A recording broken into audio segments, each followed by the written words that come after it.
বর্মনের সেই বিখ্যাত বইটার নাম হচ্ছে তিতাস একটি নদীর নাম। হ্যাঁ, আমি আসলে সেই বইটা সম্পর্কে বলছি।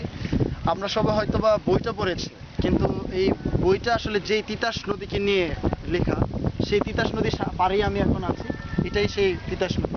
আজকে আসলে আপনারা হয়তো তিতাস নদীর অনেক ইতিহাস জেনেছেন, অনেক কিছু শুনেছেন, বই সম্পর্কে বই থেকে পড়েছেন। এই তিতাস নদীর সাথে পরিচিত হন। আমি আজকে আসলে আপনাদেরকে নিয়ে বিশেষ একটা প্রতিবেদন করব, এবং বিশেষ প্রতিবেদনটা হচ্ছে সেই উড়াল গ্যাস নিয়ে। আপনার কাছে অবাক লাগছে যে উড়াল গ্যাস এই বিষয়টা কি?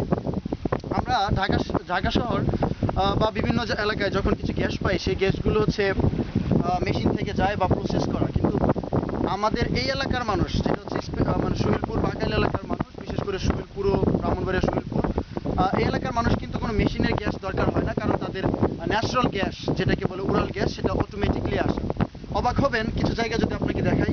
যেমন এটা যে রিভার দেখছেন, রিভারের আপনি এরকম অসংখ্য জায়গা আছে, যে জায়গাগুলোতে আপনি জাস্ট যদি একটু একটা পাইপ বসিয়ে দেন, সেখান থেকে আপনি অটোমেটিক গ্যাস পেতে পারেন।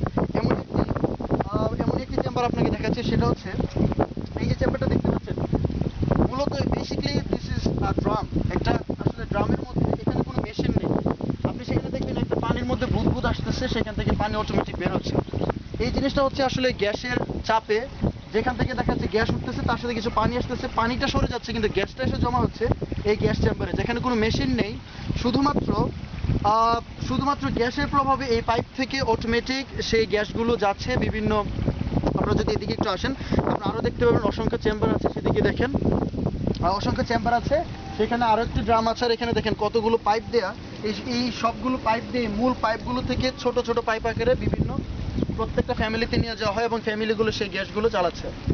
এই পুরো এলাকা জুড়েই আপনার এরকম অসংখ্য গ্যাস চেম্বার এবং অটোমেটিক গ্যাসগুলো প্রডিউস হচ্ছে, যার জন্য কোনো মেশিন দরকার হচ্ছে না, যার জন্য কাউকে কোনো কস্ট